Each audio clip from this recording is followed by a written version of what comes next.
Redfield Medical Direction, I'm Lynn Nguyen, Associate Medical Director, and this is your March 2025 EMS Protocol Review.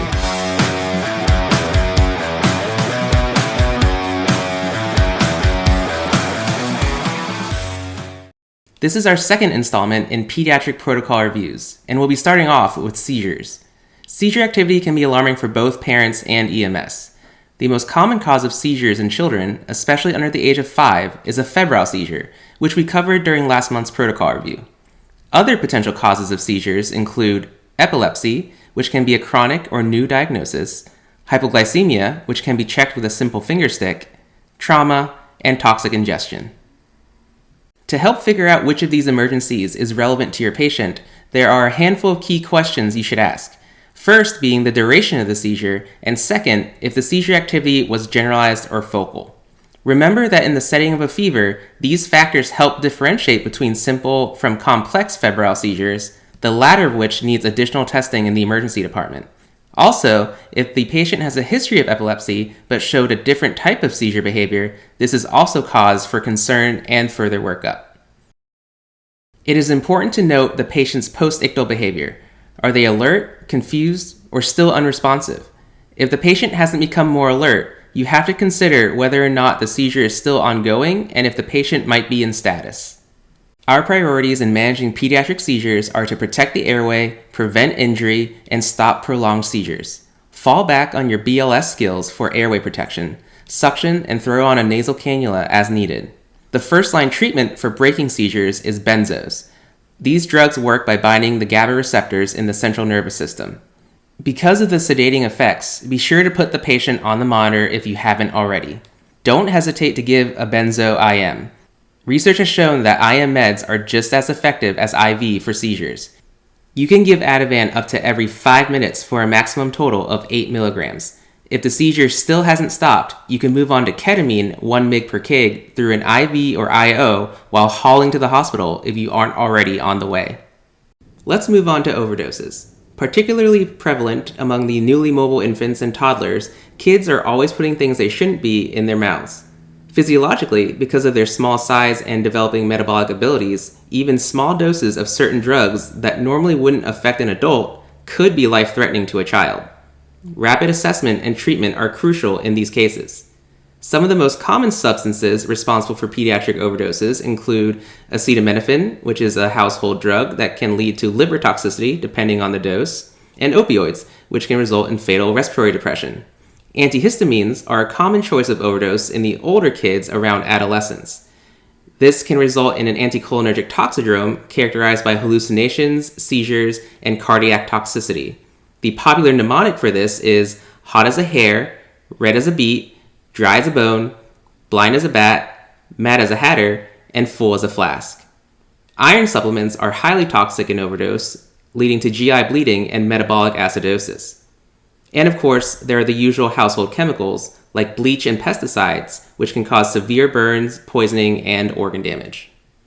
Your management will depend on the type of substance involved, but the main priorities are always ABCs. Ensure airway protection, assist ventilation, and prepare for an advanced airway if needed. This is especially relevant in the cases of household chemical ingestion. Those products can irritate the airway to the point of severe swelling and angioedema. If opioids are involved, titrate the naloxone to adequate spontaneous respirations. Calcium is indicated in cases of both beta and calcium channel blockers. Like I mentioned in last month's video, hypoglycemia is classically associated with beta blocker overdose. Tricyclic antidepressants are less widespread nowadays for the treatment of depressive disorders, so you don't see them as often, but they're still prescribed for the treatment of mood stabilization and chronic pain. When TCAs are involved, you absolutely must obtain an EKG. If the QRS is wide, give sodium bicarb in anticipation of the rhythm deteriorating into torsades. All cases of suspected ingestion should be transported and continuously monitored. In the event that the parents suddenly refuse transport, you should remind them that some ingestions have delayed toxicities, like acetaminophen-associated liver failure that occurs hours after the fact.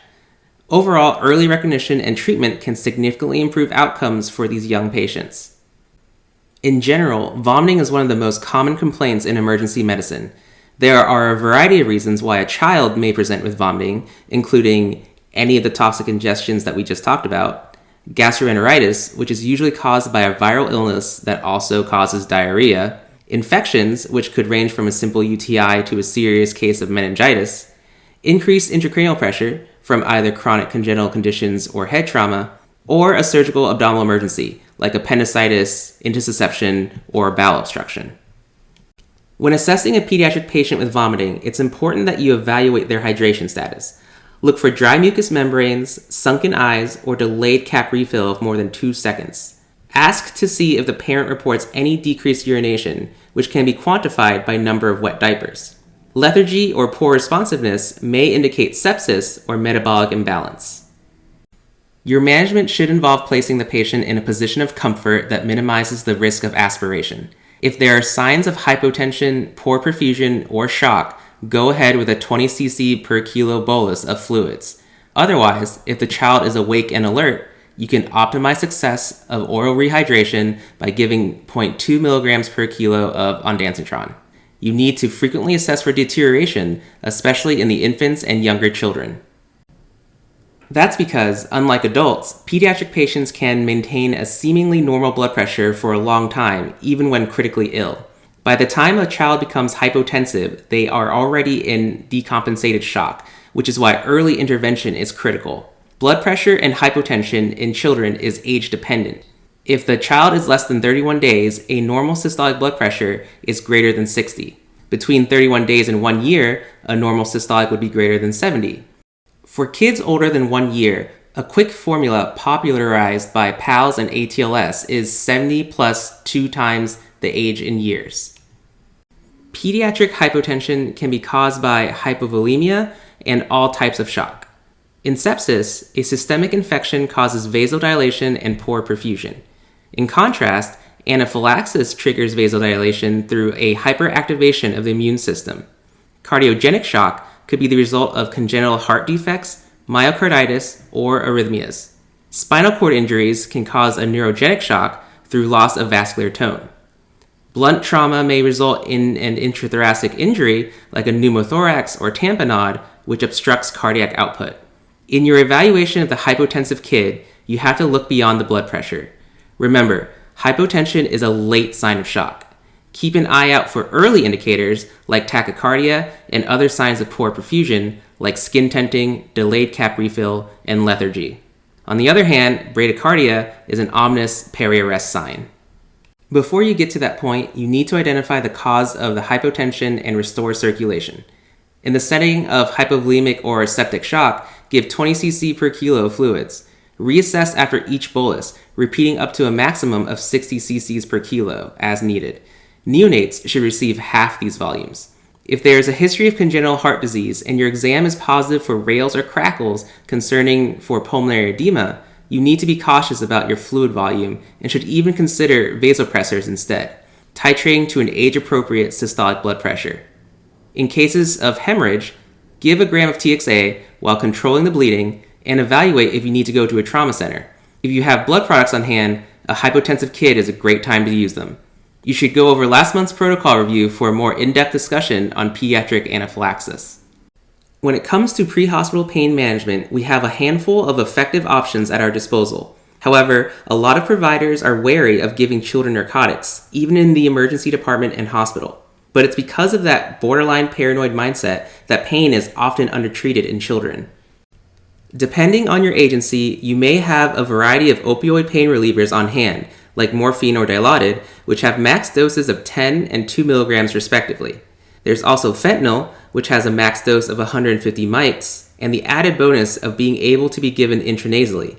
It also has a faster onset and relatively less respiratory depression as compared to the other opioids. Always reevaluate pain levels after giving a med and monitor vital signs after giving pain medicine. Once you've flooded their opioid receptors with the appropriate max dose, you can move on to ketamine, which works on the NMDA receptors instead. Effective pain control improves outcomes and comfort for pediatric patients, and all that starts while they're in your care. And that's all we have for March. This month's protocol review was written and produced by me, Lynn Nguyen, fact-checked and based off of protocols by Dr. Redfield. Our theme music is by Infraction. As always, if you have any questions or want to talk about any case, feel free to reach out. See you next time.